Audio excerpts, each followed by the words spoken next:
E aí, pessoal, tudo bem? Preparados e animados para a nossa primeira aula do ano de Fundamentos e Prática de Ensino 1? Nesta aula, nós vamos falar sobre concepções alternativas, ou como queira, espontâneas, ou ainda ideias prévias. Esta aula foi ministrada pela majestosa e brilhante professora doutora Maria Celina.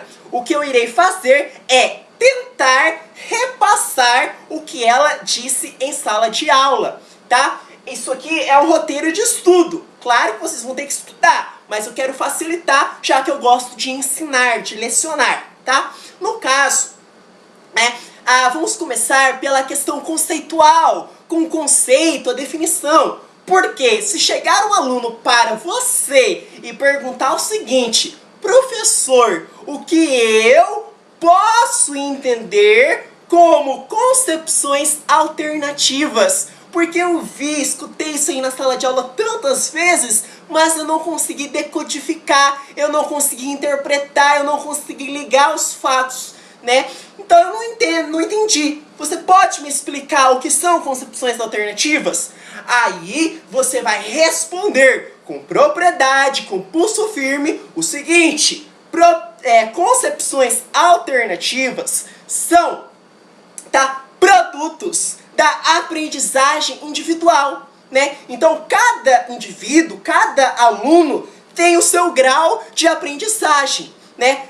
Você não vai comparar Beltrano com fulano, porque cada um tem, né, o seu grau de aprendizagem. Então, a concepção alternativa é exatamente isto. É um produto da aprendizagem individual, né, do seu esforço intelectual para dar sentido, para organizar a sua visão de mundo. Então ele vai tentar encontrar um sentido naquilo, ele vai tentar organizar a sua visão de mundo. Então é exatamente isto as concepções alternativas. São produtos da aprendizagem individual, do seu esforço intelectual para dar sentido e para organizar a sua visão de mundo, tá? E aí nós temos uma outra pergunta, né, relacionado com isso, né, o que são analogias? Porque as analogias, elas estão, né, estritamente relacionadas, correlatas com as concepções alternativas.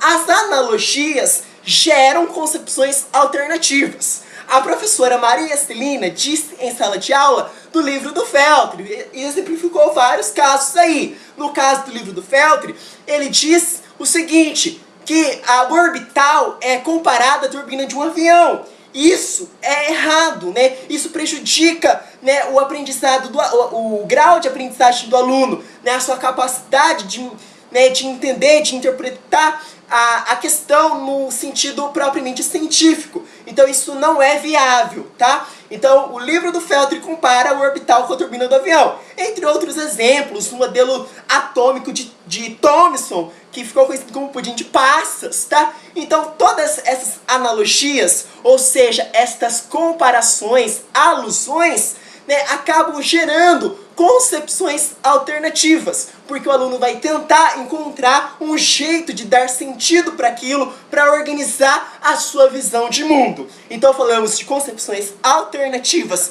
que também são chamadas de espontâneas ou ideias prévias. Falamos de analogias, tá? E aí vamos falar de onde vêm as concepções alternativas. Pode ser uma pergunta de prova. As concepções alternativas, tá, são provenientes, são advindas da tradição, da cultura, porque está enraizado, está, né, ligado com a tradição, com a cultura, com a própria mídia, com os livros didáticos, né? E também, claro, da própria experiência, porque a própria experiência faz com que nós tenhamos uma concepção alternativa, né? A gente tenta encontrar um sentido para dar visão, né, à nossa vida, organizar a nossa visão de mundo, tá? Então, a própria experiência, os livros didáticos, como foi mencionado, a tradição, a cultura, tudo isso são as fontes das concepções alternativas, tá? Bom, e aí nós temos que falar de uma pessoa que vai se destacar muito, que é um cidadão chamado Carrascosa, tá? Bom, para não ficar muitas informações na cabeça, a gente vai tentar expor aqui no quadro, porque a aula de humanas não dá para assistir se nós não fizermos nenhuma anotação. Talvez você seja diferente, mas eu acredito que escrever ajuda muito, tá? A aula de humanas sem fazer anotação, você está perdendo seu tempo, tá? Então nós vamos falar do quê? Nós estamos falando das concepções alternativas, que também são chamadas de espontâneas ou ideias prévias, né? Então é isso que nós estamos falando. Eu não vou escrever tudo para não perder tempo, tá? Concepções alternativas, que também são chamadas de espontâneas barra, ou ideias prévias, tá? Ideias prévias. Bom, e aí nós temos que falar, né, da definição. O que são, né, ideias prévias, tá? O que são ideias prévias? Então vamos começar pela definição. Definição. Nós dissemos o seguinte, que ideias prévias são o quê? São produtos da aprendizagem individual dos estudantes. Estudantes, né? De seu esforço intelectual,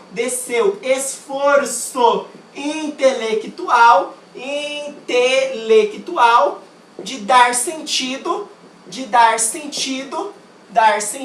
e organizar a sua visão de mundo. E organizar sua visão de mundo, né? Isso é o conceito, né? Aí depois nós falamos das analogias, né? Falamos das analogias e falamos que as analogias geram concepções, né, alternativas. Dá para enxergar? Né, as analogias geram concepções alternativas. Aí nós falamos, né, de onde vem as concepções alternativas, né, de onde vem as concepções alternativas, né? Esse foi o nosso outro assunto que nós falamos. Aí nós falamos que vem da tradição, vem da cultura, vem da mídia, vem dos livros didáticos, né? Vem dos livros didáticos, tá? E da própria experiência. Eu vou escrever lá em cima, tá? Porque não está cabendo. Vocês voltam o vídeo depois. E aí, né, o grande destaque vai ser quem? Vou apagar aqui. Vamos falar 1.1, 1.2, 1.3, 1.4 agora, tá? Aí nós vamos falar de um grande indivíduo que teve grande importância, né, que se notabilizou, que foi Carrasco Sá. Não sei como que fala, eu acho que é isso, tá? Então agora é 1.4, né? Destaque. O grande destaque foi quem? Foi Carrasco Sá. Tá? Na próxima aula a gente continua, para o vídeo não ficar muito extenso, tá? E também não saturar vocês. Muito obrigado.